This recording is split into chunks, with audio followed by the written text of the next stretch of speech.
Hey everybody, welcome back to the channel. More Traverse content. I know how you guys love the Traverse content. 2010 Chevy Traverse, right rear caliper replacement. We got problems back there. Don't think I've ever done a caliper on a Traverse. I got a new one, bracket and everything. She seized up pretty good. Come on, we'll show you.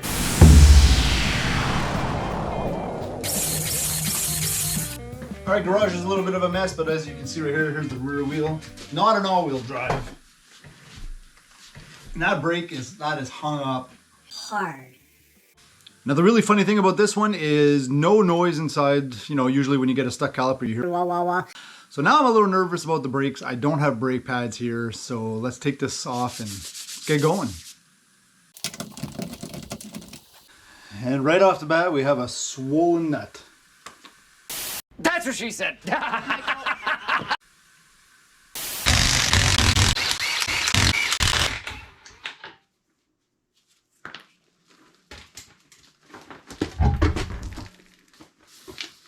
Well, believe it or not, we still have material left on the pads, which I'm kind of shocked at, but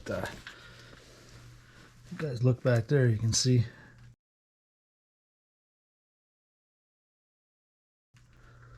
We still got some inboard pad. I think there might be a little bit of tapering on the one, and we got a bit of pad left on this one here. We've got enough pad to get us through the winter season, I'm sure, so we're just going to take this apart. Hopefully it's not the hose that's collapsed internally. Not preventing the caliper from coming back, but let's get this thing off. And this old girl has seen much better days. It's getting tired.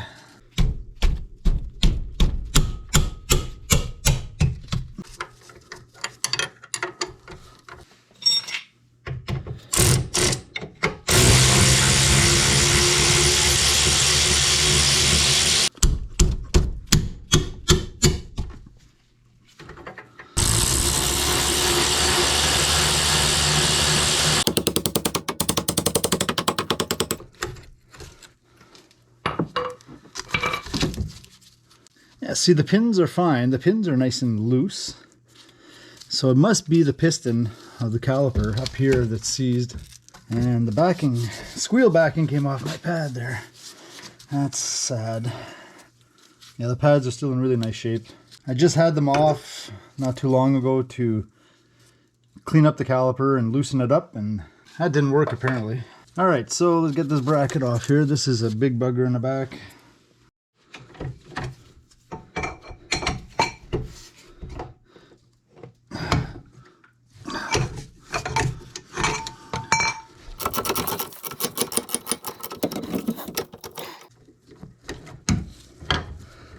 Oh, the struggles are real, guys. The struggles are real.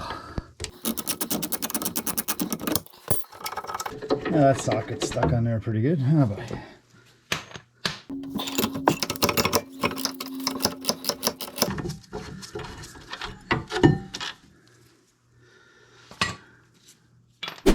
I could have cheated and just swapped the caliper out without having to take the bracket off, but I got the bracket, so I might as well use it. If you take a look at this machine, it's pretty rough, pretty scaly.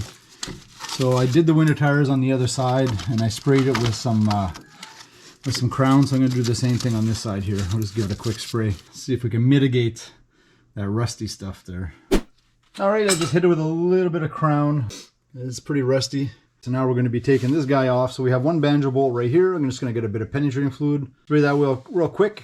Undo that. And then we're going to have some dripping from this line. So some guys put vice grips on here. And that's what I'm going to do. Just put some vice grips on the hose once I get that cracked free. Put a little bucket underneath to trap some of that crap coming out. So let's get doing that. Alright, so I zipped the caliper off real quick with the impact and an 11mm socket on there.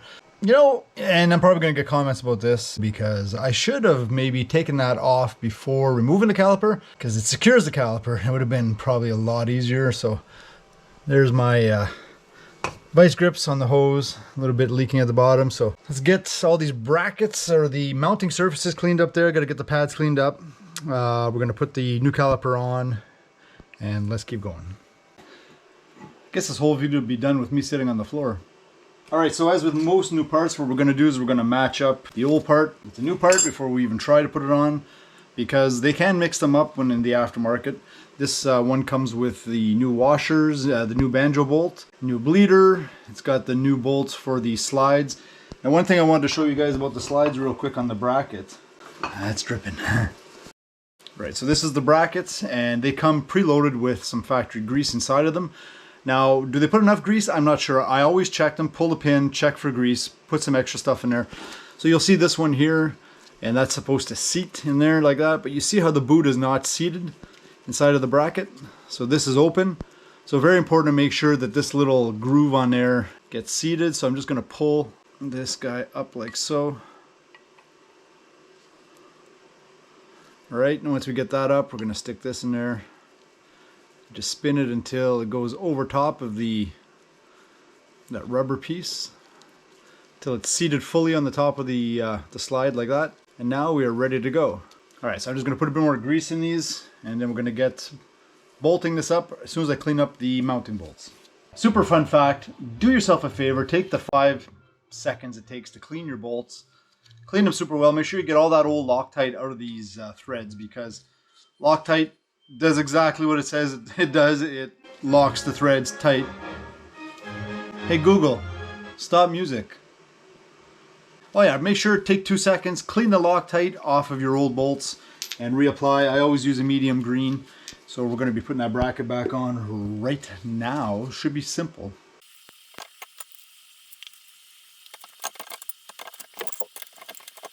Yeah, so those rear caliper mounting bracket bolts are a whopping 129 foot-pounds. And they have Loctite on them. I hate these Mastercraft torque wrenches. I have another one on my bench right now that's dead. That broke last week. I'll be back. All right, done. Got it freed up. Just had to whack it. Now, in comparison to the 129 foot-pounds that those took, the actual caliper mounting bolts, these slide bolts, these are only 20 foot-pounds. So very, very light. As is very light for the actual caliper banjo bolt. Can't even talk. It was a work day. I'm tired. Give me a break. So another thing I personally like to do is I like to apply a high temperature grease to all the mating surfaces for the clips. These are the clips here. I like to put grease underneath them. The high temperature grease, the same kind of slider grease that we use for the pad. And the reason I do that is so that if rust does build up inside here, it doesn't push the clip up and bind the pad up against the rotor. So I'm gonna go ahead and do that. And then I'm going to put the pads on. I've already cleaned the pads. They're over there. I put the pad down because, let's start over. Because that wheel was so seized, obviously it got really warm, so it did glaze the pads. So what I did is I put a 100 grit piece of sandpaper down flat on my workbench, just in a nice circular motion, then a side to side, just to get all of that glaze off the pad. I use the anti-squeak, the orange goop you put on the back of the pad. Now, a lot of today's modern technology pads, you don't need to do any of that. So let's keep going. I'm going to get these greased up, and then I'll get that caliper mounted on, just lightly put on. I cleaned up the hose here a little bit. Once I got that off, made sure there was no dirt and debris, I blew it out with compressed air. Blew that out so there's no dirt inside. And once we get that caliper back together, I'll show you guys in a minute. I'm tired. Something else you want to be really sure of is that... Why does Christmas music keep starting? Hey Google, pause music. All right, another thing you want to be really sure of is that the pads move freely in the bracket, back and forth. They can't be tight, they can't be loose, but they need to move freely. So to do that, when you're reusing old pads, you're going to have to be cleaning the bottom and the tops. So that's all back together right now. And now I'm just going to slide the caliper over top, and then we'll get to the bleeding part that really sucks.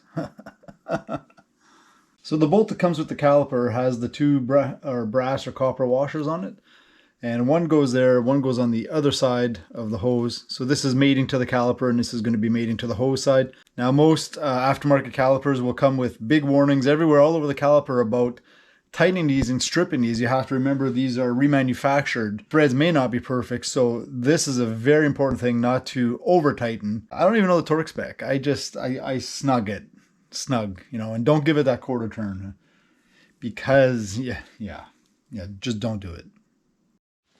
All right, so I decided to look up the spec for that banjo bolt, and sure enough, it is 50 Newton meters or 37 pound-foot, which just still seems awfully tight to me, but you got to follow it. I'm going to follow the recommendations of the manufacturer because that's what I do. I stopped before it clicked. God, that seems tight. I'm just going to go, yeah, that's tight. And I double checked. I don't know, too tight. All right, so now what I've done is I've taken off the bleeder screw, removed it completely, and I removed the actual vice grips from the hose. And I'm just letting the caliper fill up. So as you can see right here, I'm now getting some fluid dripping out of the top, which is a good thing. So that's great. That means that it's filling this chamber down below here. So now what I'm going to do is I'm going to put the bleeder back in. And now I know that this chamber is full, fluid up to here. So I'm going to put the bleeder back in, and then we're going to start bleeding it with my little hand bleeder. It works a lot better with two people pumping the brakes, but... Also, another thing I did, this is very important, is I've took the master cylinder cap off. Because we're going to be expelling a bunch of fluid, I've gone ahead and I've added an ounce or two of fluid into the master cylinder, just because we're going to be, you know, getting air out of here and you're going to be wasting fluid, and you don't want to run out of fluid in the master cylinder. That's a whole bunch of bad. All right, so here's what I have. You can see the air is coming out of the caliper there now. All I have is this little tank thing here with this pump gun, and all I do is just give it a few pumps, and that pulls as much air out of there as it can. That hose is super tight. It's well sealed. Now you can also do this inside of a jar or something like that, I've heard or seen people do, but you know, there's people out there that are a lot smarter than me and a lot more mechanically inclined, and I just do this because I like to help my family, and I'm capable of doing it. So look at that air. So we keep doing this until there's no more air left in there. That's basically how that works. Worked out perfect. My wife couldn't have shown up at a better time. I got her in the vehicle, pump, pump, pump, hold, cracked it open, bled it, pump, pump, pump, hold. It's a lot faster than the vacuum method, but the vacuum method when you're by yourself works really good. If you guys are new here, if you haven't met Ash, that's Ash, and he spends all his time in the garage with me. Mind you, he was outside the whole time I was doing this, not helping like usual. And he's got a nickname. His nickname is Ash Hole. Right, bud? Yeah, because you're a jerk sometimes. Okay, excellent. So what we've done now is we've gone ahead, we've tightened up the bleeder. I've cleaned it with some brake cleans in the back and the front. Now I'm going to go pump the brakes a couple times to make sure we have no leaks. We're in good shape here now because the brakes are pumped up. And we have a rotor that turns, which is fantastic, which was not happening before. So I think we're almost done here. Okay, one thing we need to do before we button this up, like I said, I forgot to tighten the actual slider bolts there. So we need a 17 mil open end for the slider, and then 14 mil socket and 20 foot-pounds. God, don't you click? Do you ever click? Does this thing click? All right, let's pump those brakes and check for leaks. Everything feels really good inside. No hose leaks, no bleeder leaks. All right, I think we're good. Let's get this rotor cleaned up, the wheel back on, and we're done. So thanks for watching, guys. Ash and I really appreciate it. And I'm not going to bore you with the remainder of the wheel back on and all that good stuff. I just really appreciate you guys watching till the end. Thank you so much. Go ahead and subscribe to the channel, like it. Go check it out. I got other Traverse content on there. I work on this thing a little bit. Thanks a million again, guys, and we'll see you next time. Hey Google, play Christmas music. Got it. Christmas music by Christmas Music. Here it is on Apple Music. Perfect.